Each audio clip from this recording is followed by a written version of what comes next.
नमस्कार दोस्तों, स्वागत है आप सभी का हमारे चैनल ईपीएस स्टोर 25 पर। आज का यह वीडियो लाखों केंद्रीय कर्मचारी पेंशन धारकों के लिए बेहद महत्वपूर्ण रहने वाला है, क्योंकि खबरें एक के बाद एक ऐसी आ रही हैं जो न सिर्फ राहत की सांस देने वाली है, बल्कि वर्षों से लटकी उम्मीदों को नई दिशा भी देने वाली है। दोस्तों, आज बात करेंगे पेंशन अदालत, 8वें वेतन आयोग, 18 महीने के एरियर सुप्रीम कोर्ट के फैसले और पेंशनर्स के हित में किए गए 11 बड़े ऐलानों की, वह भी एक ही सांस में, सरल भाषा में और तथ्यपरक अंदाज में। लेकिन उससे पहले एक छोटा सा निवेदन, अगर आप हमारे चैनल पर पहली बार आए हैं तो नीचे दिए गए काले सब्सक्राइब बटन को दबा दीजिए और वीडियो अगर जरा भी अच्छा लगे तो एक लाइक जरूर कर दीजिए। चलिए दोस्तों, अब सीधा मुद्दे पर आते हैं। सबसे पहले बात करते हैं 10 जुलाई को होने जा रही पेंशन अदालत की। पूरे देश में जिला स्तर पर इस दिन पेंशन अदालत का आयोजन किया जा रहा है।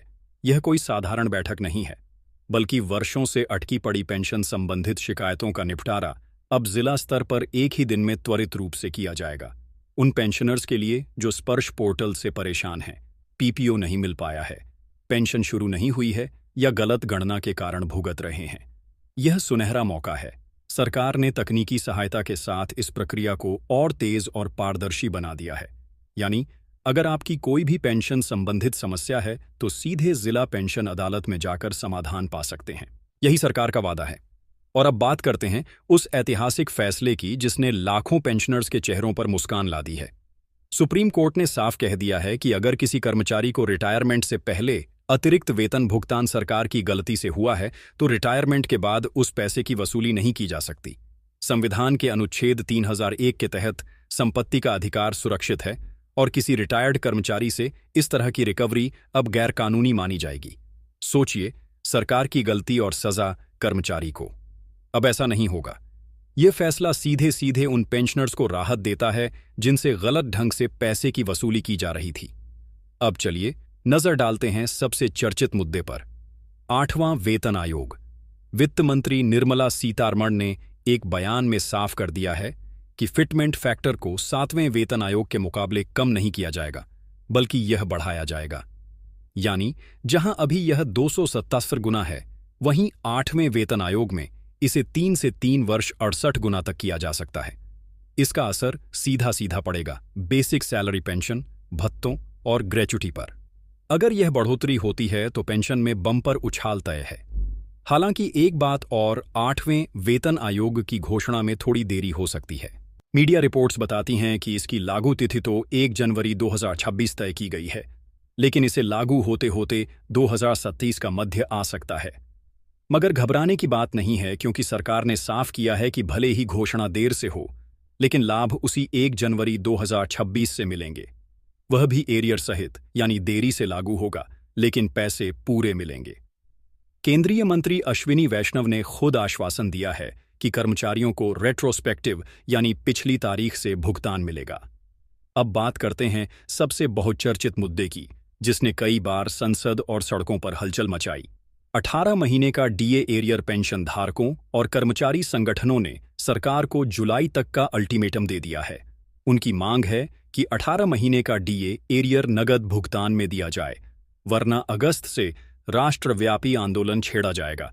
संगठनों ने यहां तक कहा है कि जब सरकार खुद कहती है कि देश तीसरी सबसे बड़ी अर्थव्यवस्था बन चुका है, तो फिर अपने ही कर्मचारियों का एरियर क्यों नहीं दे पा रही।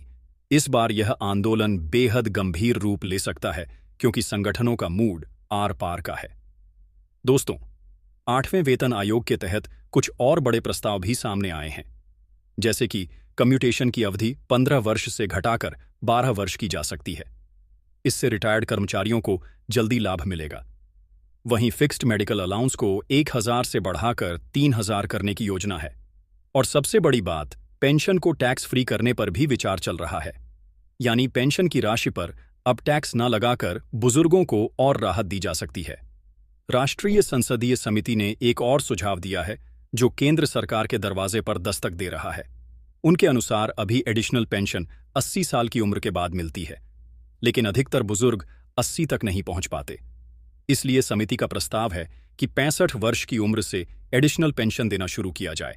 हर 5 साल के अंतराल पर 5%, 10% और 15% की वृद्धि के साथ राजस्थान, हिमाचल और पंजाब जैसे राज्य यह पहले से कर रहे हैं। ऐसे में अब केंद्र सरकार पर दबाव है कि वह भी इस योजना को स्वीकार करें और ज्यादा से ज्यादा बुजुर्गों को लाभ दें। अब बात करते हैं उस आदेश की जिससे बैंकों की नींद उड़ गई है। पेंशन मंत्रालय ने सभी बैंकों को स्पष्ट निर्देश दिए हैं कि जैसे ही कोई कर्मचारी रिटायर हो, उसी महीने से उसकी पेंशन शुरू कर दी जाए, वह भी इलेक्ट्रॉनिक पीपीओ के आधार पर। मैनुअल कागजात की प्रतीक्षा न करें और यदि देरी होती है तो ब्याज सहित भुगतान करना होगा। यह निर्देश लाखों पेंशनर्स को राहत देगा जिनकी पेंशन महीनों तक अटकी रहती थी। अब जरा स्पर्श पोर्टल की बात करें। हाल ही में इसमें लॉग इन संबंधित दिक्कतें सामने आई हैं, लेकिन घबराने की बात नहीं है। यह सिर्फ 2-3 दिन की तकनीकी अपडेट की प्रक्रिया है। सरकार इसे एआई आधारित और अधिक सुरक्षित बनाने पर काम कर रही है ताकि लोग इन आसान और भरोसेमंद हो सके।